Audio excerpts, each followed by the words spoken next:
Vamos a seguir estudiando las parábolas que tenemos en el Nuevo Testamento y el día de hoy vamos a estudiar la parábola de los dos deudores. La encontramos en Mateo 18, 23 al 35. Y vamos a orar antes de comenzar para pedir la dirección de Dios. Padre, te damos muchas gracias, Señor, porque nos permites la vida y la salud en este momento para, Padre, poder buscar tu dirección por medio de tu palabra. Y te pedimos, Señor, que nos bendigas con tu Espíritu Santo para que, Señor, estos versículos que vamos a estudiar, Señor, esta parábola que vamos a ver, quede grabada en nuestra mente, en nuestro corazón, pero además que por la obra de tu Espíritu Santo, Señor, la podamos poner en práctica en nuestra vida, Señor, para honra y gloria de tu nombre y también, Padre, para edificación de tu iglesia y también de aquellos que no te conocen, Señor, que puedan ver en nuestra vida tu amor, tu misericordia. Señor, en el nombre de Cristo Jesús, te pedimos que nos bendigas en esta tarde. Amén. Dice la palabra de Dios, hermanos, por lo cual el reino de los cielos es semejante a un rey que quiso hacer cuentas con sus siervos. Y comenzando a hacer cuentas, le fue presentado uno que le debía 10,000 talentos. A este, como no pudo pagar, ordenó su señor venderle y a su mujer e hijos y todo lo que tenía para que se le pagase la deuda. Entonces aquel siervo postrado le suplicaba diciendo: Señor, ten paciencia conmigo y yo te lo pagaré todo. El señor de aquel siervo, movido a misericordia, le soltó y le perdonó la deuda. Pero saliendo aquel siervo, halló a uno de sus consiervos que le debía 100 denarios, y haciendo de él, le ahogaba diciendo: págame lo que me debes. Entonces su consiervo, postrándose a sus pies, le rogaba diciendo: ten paciencia conmigo, y yo te lo pagaré todo. Mas él no quiso, sino que fue y le echó en la cárcel hasta que pagase la deuda. Viendo sus consiervos lo que pasaba, se entristecieron mucho y fueron y refirieron a su señor todo lo que había pasado. Entonces, llamándole su señor, le dijo: siervo malvado, toda aquella deuda te perdoné, porque me rogaste. ¿No debías tú también tener misericordia de tu consiervo como yo tuve misericordia de ti? Entonces su señor, enojado, le entregó a los verdugos hasta que pagase todo lo que le debía. Así también mi Padre Celestial hará con vosotros si no perdonáis de todo corazón cada uno a su hermano sus ofensas. Hermanos, esta parábola nos habla sobre el perdón. Y el apóstol Pablo, que está escuchando la parábola, lo entiende. Él entiende que si alguien peca contra él y lo busca y lo confronta y se arrepiente, lo debe de perdonar. Pero ahora el apóstol Pedro tiene una duda. Él tiene la duda de cuántas veces tengo que perdonar a alguien que peca contra mí. ¿7 veces? Y Jesús le dijo: no te digo que 7, sino aún hasta 70 veces 7. Quiere decir todas las veces que sea necesario, Pedro. Hermanos, cuando Dios nos perdona, Él nunca guarda ese pecado contra nosotros. Y si pecamos otra vez contra Él, Él nos perdona otra vez. Él no dice: ya van 2 veces. ¿Por qué? Porque la primera ya fue borrada por Él. Hermanos, pero si alguien peca contra nosotros y nosotros lo confrontamos y nos pide perdón y lo perdonamos y nos vuelve a hacer algo malo, nosotros sí decimos: ya van 2 veces. Y con eso, hermanos, nada más estamos demostrando que nunca lo perdonamos la primera vez. Porque si nosotros realmente perdonamos, le estamos diciendo: nunca más voy a recordar esto contra ti, nunca más te lo voy a echar en cara, nunca más te lo voy a recordar. Y el apóstol Pedro, hermanos, se está preguntando cuántas veces tiene que perdonar. Yo no sé si él llevaba su cuenta y quiere saber cuántas veces tiene que perdonar, pero él está viendo el perdón como una obligación y no como una forma de gratitud, no como una forma de estar agradecido y demostrar gratitud por la gracia infinita que recibió sin merecerla. Y por eso nuestro Señor Jesús le dice 70 veces 7, Pedro. Y para darnos más luz sobre esta verdad acerca del perdón, nuestro Señor Jesús nos da una parábola. Y Él les dice: por tanto, el reino de los cielos es semejante, es parecido a un rey que quiso arreglar cuentas con sus siervos, y comenzando a hacer cuentas le trajeron a uno que le debía 10,000 talentos. Y para hacerlo más claro posible, hermanos, vamos a poner un ejemplo con dinero actual, aunque yo sé que es difícil porque el valor de las cosas va cambiando con el tiempo. Pero en aquel tiempo, hermanos, el talento era la unidad financiera más grande de ese tiempo. Un solo talento, hermanos, era una cantidad de dinero muy grande. En aquel tiempo, hermanos, el reino del rey Herodes, su ingreso anual era de 900 talentos. Así que este siervo le debía a su rey el presupuesto de ingresos del rey Herodes de 10 años juntos. Para darnos otra idea, hermanos, el tabernáculo que fue construido por el pueblo de Israel y que tenía utensilios cubiertos por oro y adornos cubiertos por oro, se utilizaron 29 talentos de oro para su fabricación. Después el templo que fue construido y también tenía especificaciones de oro, se usaron 3,000 talentos de oro para toda su construcción. También tenemos el ejemplo de cuando la reina de Saba visitó al rey Salomón y se quedó maravillada con toda la riqueza y sabiduría del rey Salomón, y le quiso dar un regalo de acuerdo a esa grandeza y a esa riqueza del rey, y ella le dio 120 talentos. También cuando el rey de Asiria quiso ser espléndido con Ezequías, le dio 30 talentos. Así que, hermanos, esto nos hace darnos una idea de la cantidad que este hombre le debía a su señor. Y en dinero actual, hermanos, la estimación más baja de un talento a dólares es de $228,900, unos 4,5 millones de pesos. Un solo talento. Pero él debía 10,000 talentos, es decir, 2,200 millones de dólares o 45,700 millones de pesos. Hermanos, ningún siervo de ningún rey en el mundo antiguo ni en el mundo actual podría pagar una cantidad así. Y nuestro Señor Jesús nos compara con un deudor como este, que nunca podría pagar su deuda.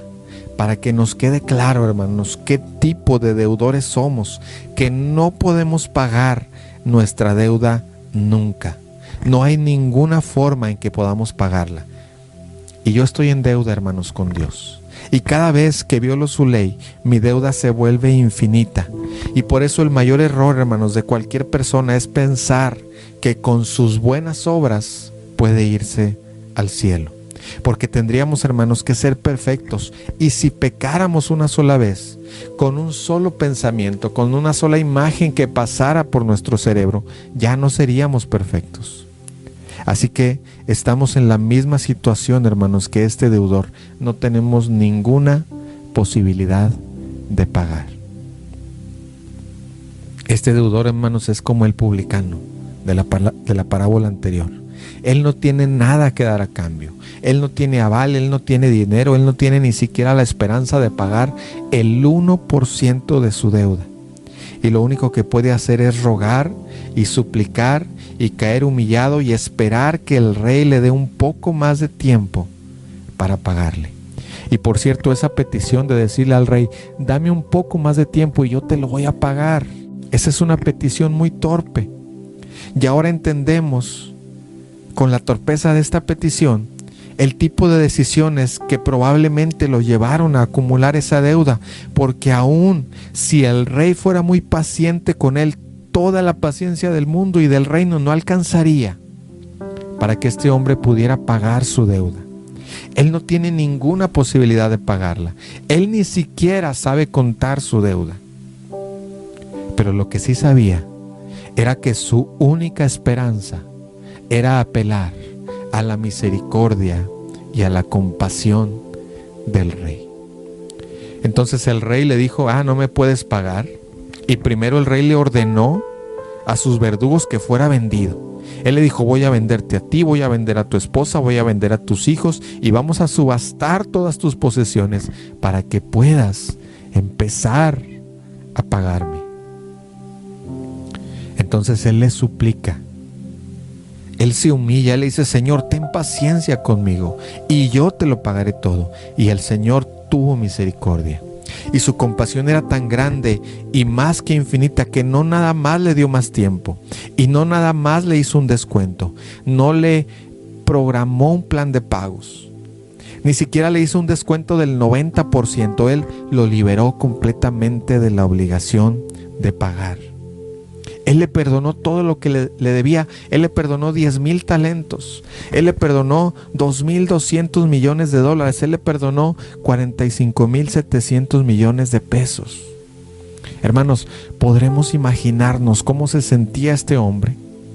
El peso de la carga que se le quitó, el dolor de cabeza y de cuello y espalda desaparecieron inmediatamente, porque él iba a perder su libertad, iba a perder a su esposa, iba a perder a sus hijos, y de repente ya está libre de toda la deuda, ya no debe nada. Hermanos, qué buen rey y qué gran compasión, y su piedad de este rey no se puede calcular. Pero hermanos, cuando el siervo sale por la puerta del palacio, después de que se le perdonó toda esa deuda, dice que él vio a otro de los siervos que le debían 100 denarios. Y algunos de los que realizan conversiones, los que más dinero dicen que son aproximadamente $200, unos 4,000 pesos. Y otros, los que se van al límite más bajo, dicen que son unos $18. El caso es que era una miseria, hermanos, comparado con su deuda, comparado con la deuda que a él se le había perdonado. Era una deuda que un hombre de aquel tiempo podía pagar de manera muy fácil, pero él le exigió el pago inmediatamente. Dice que lo agarró, lo ahorcó y le dijo: págame lo que me debes. Entonces el hombre se tiró al piso y le dijo: ten paciencia conmigo y yo te lo pagaré todo.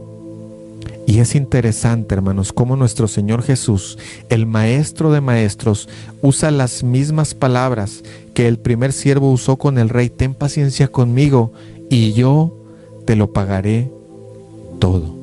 Pero hermanos, él no tuvo paciencia. Él lo metió a la cárcel hasta que le pagara toda la deuda. Hermanos, debió ser el hombre más ingrato y más malagradecido, un egoísta que no comparte la compasión que ha recibido, pero sus amigos vieron lo que hizo y no se hicieron ellos como a veces nosotros nos hacemos, hermanos, como que no vemos nada. Ellos vieron lo que él estaba haciendo, vieron cómo maltrató al hombre, vieron cómo lo estaba ahorcando, vieron cómo lo metió a la cárcel y no podían entender lo que estaba pasando y tampoco se podían quedar callados. No entendían cómo alguien podía ser tan malagradecido y fueron y le dijeron a su señor todo lo que había pasado. Y el Señor llamó al primer siervo y le dijo: tú, siervo malvado, te perdoné toda tu deuda porque me suplicaste. ¿No deberías haber tenido también compasión de tu consiervo, que te suplicó igual que yo tuve piedad contigo? Y dice que entonces su señor enojado le entregó a los verdugos hasta que pagase toda la deuda. Hermanos, este primer siervo primero fue amenazado con recibir justicia, porque era justo que él pagara su deuda, pero alcanzó misericordia. Pero después él despreció esa misericordia y despreció esa gracia que había recibido de su Señor, y entonces recibió justicia. Y esto nos da una enseñanza, hermanos, para que veamos desde el punto de vista bíblico, desde el punto de vista de nuestro Señor Jesús, lo que es la gracia de Dios en nuestras vidas. Cuando recibimos la gracia de Dios, pero no mostramos la misma gracia a los demás, rechazamos la gracia real que nos ha salvado. Y entonces somos como este hombre, hermanos, cuando no queremos perdonar a los que nos ofenden, solo podemos esperar la justicia de Dios sobre nuestras vidas. Y nuestro Señor Jesús dice: mi Padre Celestial, así también va a ser con ustedes si no perdonan de todo corazón las ofensas que han recibido. Y tenemos el ejemplo, hermanos, de nuestro Señor Jesús en la cruz, cuando Él oró por las personas que lo estaban despreciando y que lo estaban maltratando. Él oró por ellos. Él dijo: Padre, perdónalos, porque no saben lo que hacen. Hermanos, nosotros también debemos de estar listos para perdonar cualquier insulto, cualquier ofensa, y no nada más 7 veces, sino 70 veces 7, es decir, todas las veces que sea necesario, para que podamos mostrar, hermanos, un poquito de una cantidad insignificante comparada con la gran gracia y compasión que Dios tuvo con nosotros, hermanos, cuando venimos a Él y nos arrepentimos y le suplicamos: ten piedad de mí, perdóname. Hermanos, el cristiano tiene que ser como el Rey, como el Señor, que tuvo compasión y perdonó, aunque era una cantidad casi inexplicable y ni siquiera alcanzamos a entendernos. Y la aplicación que nuestro Señor Jesús nos da viene directamente, hermanos, de la oración del Padre Nuestro. Porque en el Padre Nuestro Él dice: y perdónanos nuestras deudas, como también nosotros perdonamos a nuestros deudores. Hermanos, esta es una oración hermosa, la del Padre Nuestro, pero también es una oración que da más miedo que la peor película de terror de Hollywood. Porque, hermanos, dice que si no podemos perdonar a los que han pecado contra nosotros, será una cantidad mínima e insignificante en comparación con el pecado que nosotros tenemos contra Dios. Entonces no podemos esperar nunca que Dios nos perdone cuando pecamos contra Él. Padre, te damos gracias, Señor, porque tu palabra es tan directa, Padre, y porque por medio de la ayuda y del poder de tu Espíritu Santo, Señor, transforma nuestra vida y abre nuestros ojos y abre nuestro entendimiento, Señor, para entender que no podemos ser ingratos y que no podemos ser malagradecidos, y que si tú nos has perdonado una cantidad infinita de pecado que no puede ser medida, que no puede ser calculada y que nunca puede ser pagada, ¿cómo nosotros, Padre, vamos a ser malagradecidos no perdonando a quien nos ha ofendido en una cantidad insignificante, Padre, con lo que tú nos has perdonado? Señor, te pido que tú nos ayudes. Te pedimos tu ayuda para que nos ayudes a perdonar a las personas que nos ofenden cada día, a los que conspiran, a los que nos maltratan, a los que hablan contra nosotros sin saber o mintiendo. Padre, ayúdanos, renueva en nosotros un corazón limpio, que tenga tu gracia y tu perdón para los demás. Padre, y si alguno de nosotros vivimos creyendo que hemos recibido tu gracia, pero no hemos perdonado a quienes nos han ofendido, Padre, yo te pido que nos ayudes a ponernos a cuentas hoy, a humillarnos delante de ti, decirte: Señor, perdóname, porque tú me has dado tanto amor y tanta gracia y tanto perdón, y yo no he podido perdonar a quienes me han ofendido. Padre, abre nuestros ojos y abre nuestro entendimiento a la realidad de, como dice la oración modelo que nos dejaste: perdona nuestras deudas, como también nosotros perdonamos a nuestros deudores. Padre, ayúdanos a ser perdonadores de todas las personas que nos han ofendido. Te lo pedimos en el nombre de Cristo Jesús, para honra y gloria de tu nombre, Señor. Amén.